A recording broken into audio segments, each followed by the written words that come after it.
ये है निफ्टी का डेली चार्ट और ये है निफ्टी की आज की कैंडल। इस कैंडल को हम ड्रैगन फ्लाई डोजी कह सकते हैं। और क्या ये मार्केट का बॉटम है? क्या मार्केट यहाँ से और नीचे आ सकता है? और कल का दिन कैसे हो सकता है? इन सब बातों पे चर्चा करते हैं। नमस्कार दोस्तों, मेरा नाम है MS189 और आज मैं आप सबका स्वागत करता हूँ डी ट्रेड द वर्ल्ड में। तो चलिए जल्दी शुरू करते हैं। चलिए आपको निफ्टी के 15 मिनट के चार्ट पे लेके जाते हैं। ये है निफ्टी का 15 मिनट का चार्ट। आइए मैं आपको जरा एक बार ठीक से दिखाऊं। ये है निफ्टी का 15 मिनट का चार्ट। तो अगर आप देखें तो ये चार्ट साइडवेज रहा है। थोड़ा सा चिंता का विषय ये है कि निफ्टी ने वीकली कैंडल्स पे एक रिवर्सल पैटर्न बनाया है। एक बार मैं आपको इसका वीकली चार्ट जरूर दिखाऊंगा, लेकिन इस 15 मिनट के चार्ट को थोड़ा सा एनालाइज करें तो हम जान पाएंगे कि मार्केट मोर और लेस साइडवेज था और काफी वॉलेटाइल कह सकते हैं। छोटी सी रेंज में काफी उठापटक जरूर हुई है इसमें। तो आप ये देखिए, ये निफ्टी का पहले 15 मिनट का कैंडल है, इसमें गिरावट हुई। दूसरे 15 मिनट के कैंडल में भी गिरावट हुई। यहाँ पर अगर आप सिर्फ इन दो कैंडल को देखोगे तो आपको ये महसूस होगा कि आज का दिन एक बहुत नीचे जा सकता है, बहुत तगड़ा करेक्शन हो सकता है आज के दिन। पर ऐसा हुआ नहीं। मार्केट पहले दो 15 मिनट की कैंडल के बाद यानी कि आधे घंटे के बाद बिल्कुल फ्लैट हो गया, बिल्कुल फ्लैट हो गया। और दिन के एंड में एक बार फिर मार्केट ने गिरने की कोशिश की, लेकिन एक बहुत तगड़ा रिबाउंड आया। मैं मानता हूं यहाँ पर काफी सारे ट्रेडर्स को स्टॉप लॉस ट्रिगर हुआ होगा। दिन के एंड में मार्केट ने एक पॉजिटिव क्लोजिंग दी। ये सारा डाटा हमें इन कैंडल स्टिक से देखने को महसूस हो गया है, दिख गया है। तो एक बार मैं आपको इसका वीकली चार्ट दिखाता हूँ, जिसको मैंने आपको कहा था कि जो मेरे लिए थोड़ा चिंता का विषय है। ये है निफ्टी का वीकली चार्ट। तो आप क्लियरली देख सकते हैं, ये जो पैटर्न है, निफ्टी ने ये जो पैटर्न बनाया है, ये एक क्लियर कट रिवर्सल पैटर्न है। निफ्टी ने ये जो दो पैटर्न बनाए हैं, ये जो दो कैंडल्स हैं, इनको बेयरिश एनगल्फिंग पैटर्न कहा जाता है। और निफ्टी ने काफी टाइम बाद एक रिवर्सल कैंडल बनाई है, तो इस वजह से हम थोड़े से चिंतित हैं निफ्टी को लेकर। ये देखिए, ये है निफ्टी का वीकली चार्ट। यहाँ पर एक रिवर्सल कैंडल के बाद, ये है 23 मार्च और 30 मार्च को जो कैंडल्स बनी है, इसके बाद इन पॉजिटिव कैंडल्स के बाद ये पहला एक रिवर्सल कैंडल बना है। ऑलमोस्ट मार्च एंडिंग से लेकर अगस्त की एंडिंग तक, यानी कि सितंबर के फर्स्ट वीक तक। तो करीब करीब 5 से 6 महीने के बाद निफ्टी ने एक रिवर्सल पैटर्न बनाया है। इसलिए मैं थोड़ा सा चिंतित हूं, इसलिए मैं थोड़ा सा कॉशियस हूं। मेरी आपसे ये एडवाइस होगी, अगर आप पोजीशंस लेते हैं रिवर्सल की, क्योंकि अंडर करंट काफी स्ट्रांग रह चुका है अब तक, आप अपनी पोजीशनिंग साइजिंग थोड़ी सी कम कर दीजिए। अगर निफ्टी यहां से 1000 पॉइंट गिर भी जाता है तो इतना बड़ा अचंभे की बात नहीं होगी, क्योंकि एक नॉन स्टॉप आप देखिए 8000 से लेकर एक नॉन स्टॉप 11500 तक की तेजी है। आज भी हम 11300 रुपए के ऊपर हैं। तो ये नॉन स्टॉप 4 से 4500 पॉइंट्स की जो तेजी हुई है, इसमें अगर आप 25% करेक्शन दे भी देते हैं तो मेरे ख्याल से कोई चिंता का विषय नहीं होना चाहिए। लेकिन आप अपने प्रॉफिट्स बुक करिए और पैटर्न को देखते रहिए। निफ्टी की डायरेक्शन में ही ट्रेड कीजिए। निफ्टी के अगेंस्ट खड़े रहना कोई बहुत ज्यादा समझदारी की बात नहीं है। जब निफ्टी आपको रिवर्सल का संकेत दे चुका है तो मेरे ख्याल से थोड़ा सा कॉशियस हो जाना चाहिए। अब ये संकेत ब्रेक कब हुआ? तो ये मेरे ख्याल से ये संकेत ब्रेक होता है जब निफ्टी 11700 के ऊपर जाता है, क्लियर कट। लेकिन अगर ये नहीं जाता है, सपोज करिए काफी टाइम तक नहीं जाता है, तो मेरे ख्याल से अगर ये अपने मिड पॉइंट पे भी आ जाता है 11500 के करीब या 11600 के ऊपर भी चला जाता तो भी ये कैंडल नलीफाई हो जाएगा काफी हद तक। लेकिन अभी निफ्टी का सिनेरियो थोड़ा सा नेगेटिव है। आज निफ्टी ने काफी अच्छी स्ट्रेंथ जरूर दिखाई दिन के अंत में, और टीसीएस ने भी काफी अच्छी स्ट्रेंथ दिखाई। हम टीसीएस का चार्ट आपको आगे दिखाएंगे। लेकिन मेरा कहने का ये मतलब है, आप थोड़े से कॉशियस हो जाइए। अब चलिए थोड़े से लेवल्स की बात करते हैं। अगर हम शॉर्टिंग करना चाहें तो करें तो कहां करें? तो मैंने आपके सामने निफ्टी का 15 मिनट का चार्ट खोल के रख दिया है। तो इस चार्ट में थोड़ी सी प्रॉब्लम हो रही है क्योंकि कैंडल्स बहुत छोटी बन गई हैं, आपको समझ में नहीं आएगा। मैं इसको डेली चार्ट पे लेके जा रहा हूं, क्योंकि अगला सपोर्ट काफी दूर बैठेगा। अगर हम अगला लॉजिकल सपोर्ट देखने जाएं तो मेरे ख्याल से अगला लॉजिकल सपोर्ट आपका बैठेगा अराउंड 10,900 पे, अगर निफ्टी में फॉल आता है।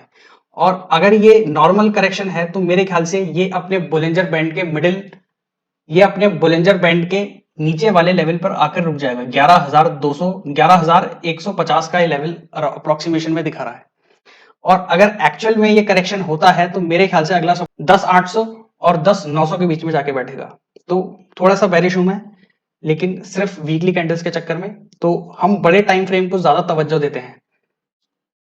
अगर डेली कैंडल पॉजिटिव दिखा रही है और वीकली कैंडल नेगेटिव दिखा रही है तो मैं कहीं ना कहीं वीकली को बड़ी पोजीशनिंग बनाने के लिए ज्यादा तवज्जो दूंगा। तो अभी हमने क्या किया है, इस चीज को मिटिगेट करने के लिए हमने अपनी पोजीशन साइजिंग बाय साइड में कम कर दी है। अगर हमें सेल अपॉर्चुनिटीज मिलती हैं तो हम रेगुलर साइजिंग से सेल करते हैं, और अगर बाइंग साइड में अपॉर्चुनिटीज मिलती हैं तो हमने उस पोजीशनिंग साइज को कम कर दिया है, एग्जैक्टली अभी आधा कर दिया है। तो ये हमारा तरीका है इस चीज से बचने का। चार्ट जैसे दिखाएगा, अगर पॉजिटिव दिखाएगा तो मैं नेगेटिव ट्रेड नहीं ले सकता। अगर मुझे 15 मिनट पे एक पॉजिटिव ट्रेड मिल रहा है, पॉजिटिव ब्रेकआउट मिल रहा है, तो मैं नेगेटिव ट्रेड नहीं ले सकता, लेकिन मैं उस वक्त अपनी पोजीशनिंग साइजेस कम कर देता हूं। चलिए बैंक निफ्टी की तरफ बढ़ते हैं। बैंक निफ्टी में भी सिमिलर देखिए आप, बुलिंजर बैंड के मिडिल बैंड पे बैंक निफ्टी ने सपोर्ट लिया है। बैंक निफ्टी नीचे भी आया था, मैं आपको इसका 15 मिनट का चार्ट दिखाता हूं तो आप समझेंगे कि बैंक निफ्टी नीचे भी अच्छा खासा आया, और दिन के एंड की 2 कैंडल्स में इसने रिकवरी जरूर ले ली, लेकिन बैंक निफ्टी काफी अच्छा नीचे आया। अगर आप इसको देखें तो सेकंड हाफ में इसने क्लियर कट एक डाउन ट्रेंड दिखाया।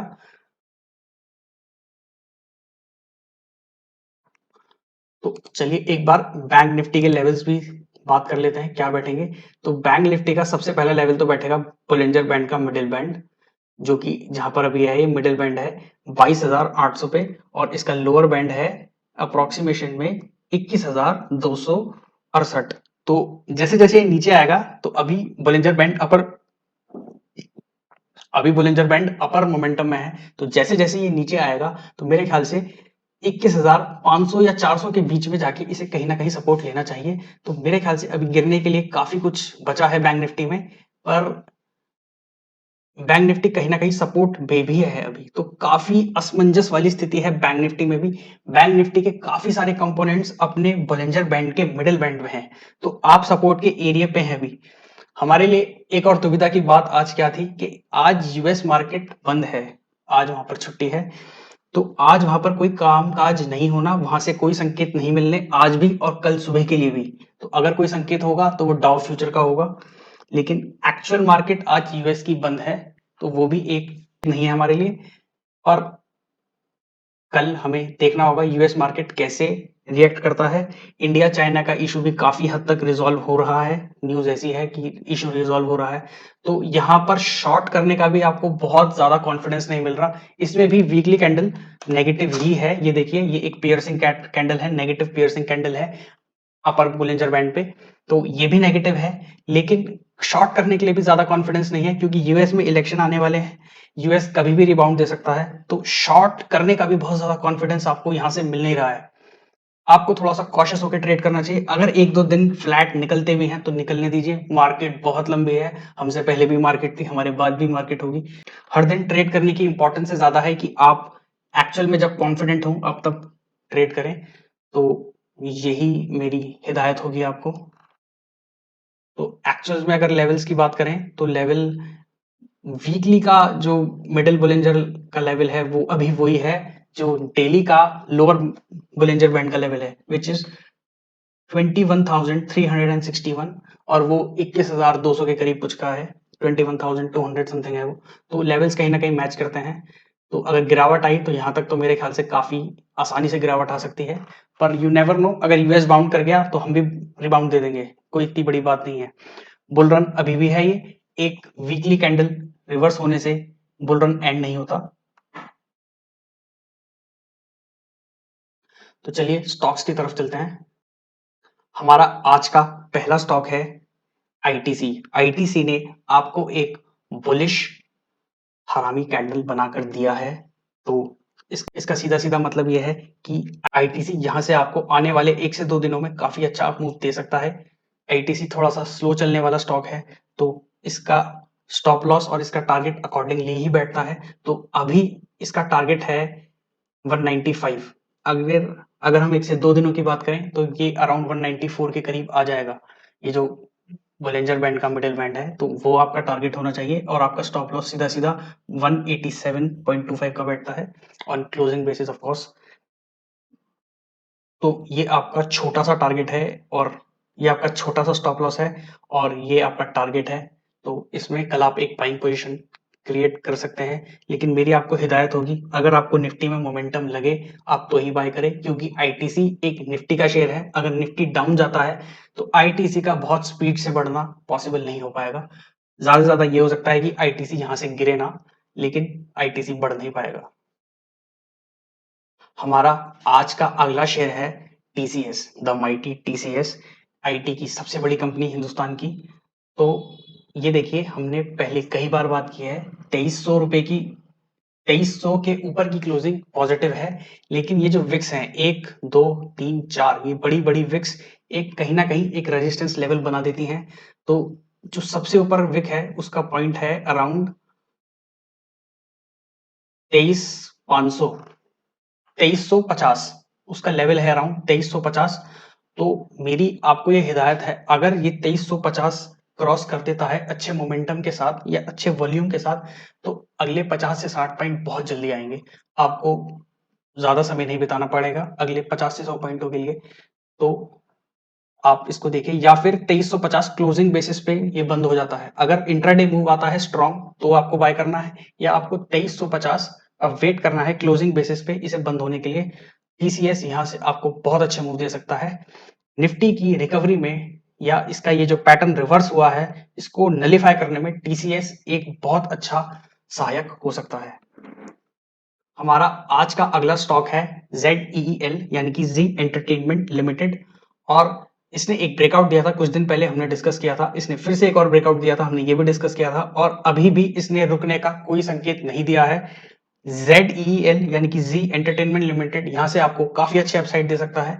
और आप ये स्टॉप लॉस एक जरूर मान के रखें, या तो पिछली कैंडल का स्टॉप लॉस डेली बेसिस पे विच इज अराउंड 220, या फिर 1 से 1.5% का स्टॉप लॉस, आधे से 1% का स्टॉप लॉस, जो आपके लिए फिजिबल हो वो जरूर रखें। और जी एंटरटेनमेंट लिमिटेड यहाँ से आपको काफी ऊपर के लक्ष्य दे सकता है। हमारा पहला टारगेट 230 रुपए का बैठता है लॉजिकल, और हमें लगता है एक बार ये फिर से अपने अपर बुलिंजर बैंड को जरूर टच करेगा, जो कि अराउंड है 240। तो हैंड्स क्रॉस्ड, होपफुली ये टारगेट हमारा जरूर आए।